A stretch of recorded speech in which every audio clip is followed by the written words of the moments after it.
Est-ce qu'une entreprise crée de la valeur ou est-ce qu'elle en détruit? C'est la question que se posent tous les investisseurs avant d'acheter les actions d'une entreprise. Et on va voir que la réponse se cache derrière un indicateur clé qui est le CMPC, le coût moyen pondéré du capital. On va voir dans cette vidéo de A à Z à quoi sert cet indicateur. Donc on est directement parti. Let's go. Pour illustrer le CMPC, comme d'habitude, je vais utiliser un exemple plutôt simple. On va partir du principe qu'on a un investisseur qui veut acheter un immeuble pour le mettre en location et ensuite en tirer des revenus et comme ça gagner plus d'argent et augmenter son patrimoine. Donc jusque-là, on est sur quelque chose de très simple, de classique, un investissement immobilier. On va dire que notre investisseur, qu'on va appeler Tom, il a en poche 10 000 euros, mais que l'immeuble qu'il souhaite acheter coûte 1 million d'euros. Donc il va lui manquer 990 000 euros pour acheter son immeuble et pouvoir mettre en location les appartements qui sont dedans. Ce que va faire Tom, c'est qu'il va aller voir une banque. Et à cette banque, il va lui demander de lui prêter de l'argent. Donc la différence, l'argent qui lui manque entre ces 10 000 euros et les 1 million d'euros pour acheter l'immeuble. Donc comme on l'a dit juste avant, les 990 000 euros. Alors dans un cas comme ça, généralement la banque, elle va refuser tout simplement parce que le risque est beaucoup trop grand. Imaginez que finalement le projet ne soit pas rentable, que Tom n'arrive pas à mettre en location et à tirer assez de revenus des appartements qu'il va louer et il va se retrouver en défaut, ne pas pouvoir rembourser son crédit et ça c'est vraiment une situation que la banque veut éviter. Donc pour atténuer ce risque, on va généralement demander un plus gros apport. C'est typiquement le cas lorsque vous achetez une maison pour vous. La banque va vous demander un certain montant d'apport en fonction du bien que vous allez vouloir acheter et du montant de ce bien. Plus le bien va être cher, plus vous allez devoir faire un gros apport et avoir également un revenu suffisant pour rembourser votre crédit. Dans notre exemple, Tom, il va aller voir son oncle qui est un investisseur, qui a beaucoup d'argent et qui peut lui prêter de l'argent pour l'aider à faire son investissement locatif. On va dire que l'oncle Tom lui prête 300 000 euros, ce qui fait que la banque n'a plus qu'à donner le reste, c'est-à-dire 690 000 euros. Donc si on résume le financement du projet de Tom, on a un immeuble à 1 million d'euros. Tom va apporter 10 000 euros de capital, son oncle 300 000 euros et la banque va apporter le complément, c'est-à-dire 690 000 euros. On va raisonner maintenant en pourcentage. Donc on voit que Tom apporte 1%, son oncle 30% et la banque 69% du financement. Alors maintenant, ce qu'il faut bien comprendre, c'est que derrière ce financement, il y a des coûts qui vont être liés à l'argent que Tom a emprunté. Évidemment, comme si vous faisiez un emprunt pour acheter une maison, la banque va vous demander de payer un certain taux d'intérêt sur cet emprunt. C'est ce qu'on a ici dans le coût du crédit. Le taux d'emprunt est de 4%. Donc Tom va devoir rembourser 4% sur l'emprunt qu'il a réalisé auprès de la banque.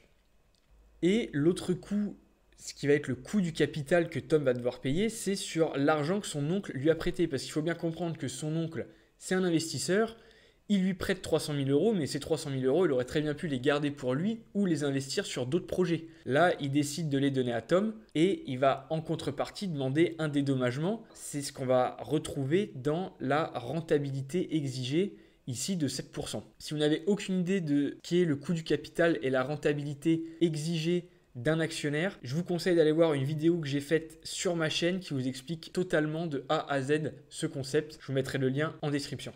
Si on résume la situation, le financement de Tom, il se fait à 30% par son oncle et à 69% par la banque. On a vu que le coût du capital et la rentabilité exigée par son oncle étaient de 7% sur le capital qu'il lui a prêté.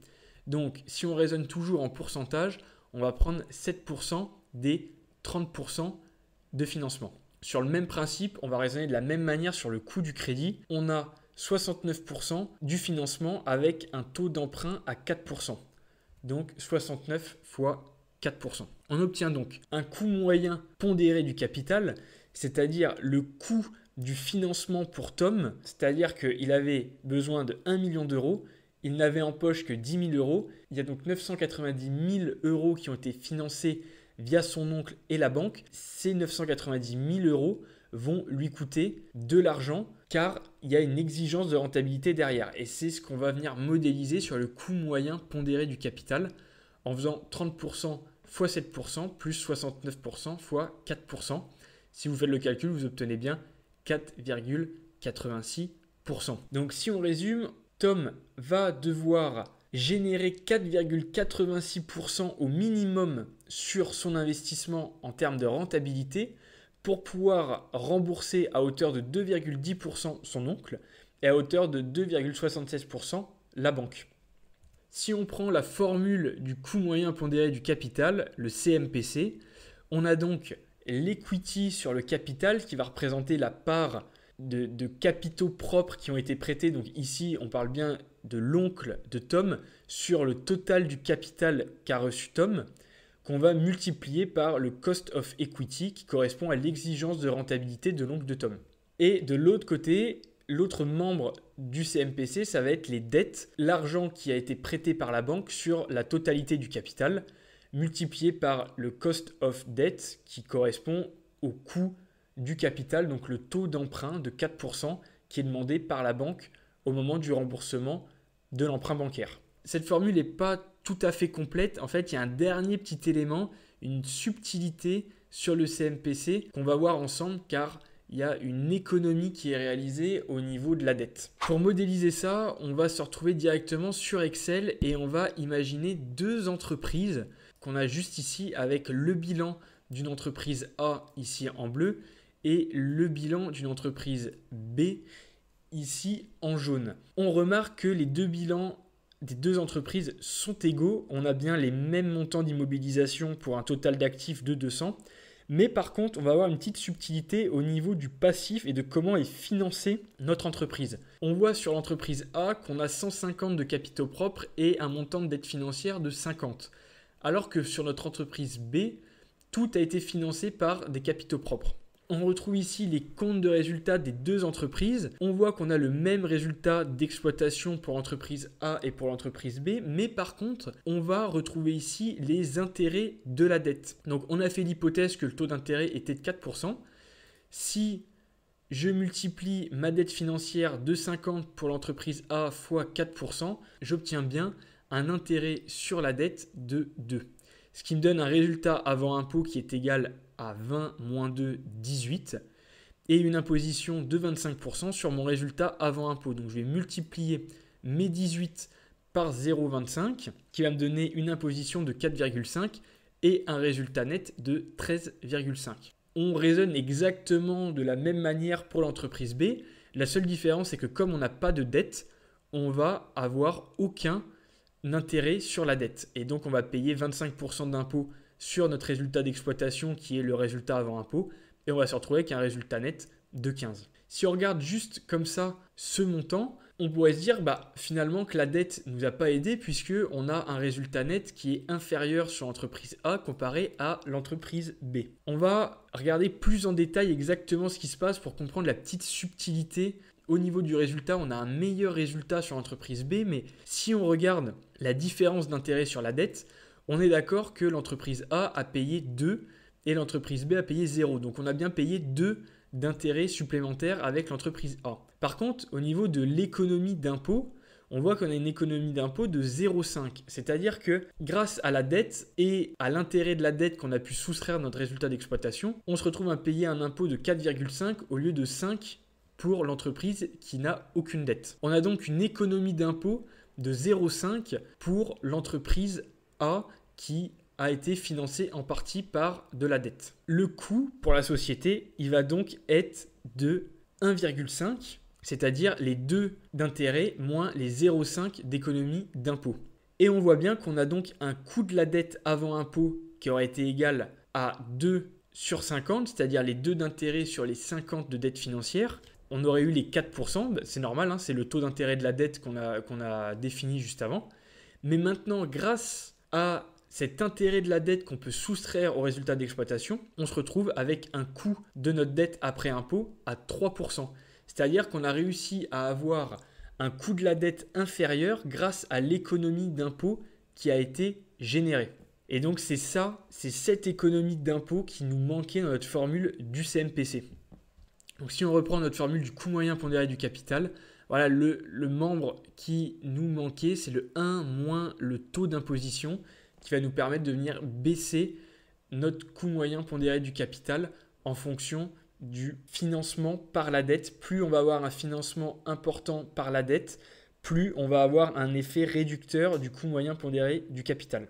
Si on reprend notre formule du coût moyen pondéré du capital qu'on a fait juste avant, eh bien, on voit qu'il y a une petite subtilité à ajouter qui est donc le 1 moins la taxe. Donc dans notre exemple ici, on va dire que c'est 30%, ça pourrait être 25%, ça pourrait être 50%, tout dépend du régime fiscal qui est appliqué. Ici, on a pris l'hypothèse de 30% d'imposition et on voit bien que mécaniquement, le coût moyen pondéré du capital diminue et passe de 4,86% à 4,03%, ce qui fait que pour Tom, dans son investissement, il n'a plus besoin d'avoir une rentabilité sur son projet de 4,86, mais de 4,03 pour être à l'équilibre au niveau de son financement et du remboursement de ses créanciers et des investisseurs. Donc si on a raconté toute cette histoire avec Tom et son investissement immobilier, c'est pour arriver à une conclusion, c'est que ce schéma, on peut le reproduire simplement pour une entreprise. En fait, notre immeuble qu'on veut acheter va devenir l'entreprise qui génère des profits. L'oncle de Tom, ça va tout simplement être des investisseurs qui vont donner du capital via l'achat d'actions. Et la banque, ça restera toujours une banque, sauf que cette fois-ci, ce sera une banque d'investissement qui va prêter du capital et qui va donner de l'argent à une entreprise pour qu'elle puisse se financer et lancer son exploitation. Donc voilà, j'espère que cette vidéo aura permis de vous éclairer sur le coût moyen pondéré du capital et de la création de valeur.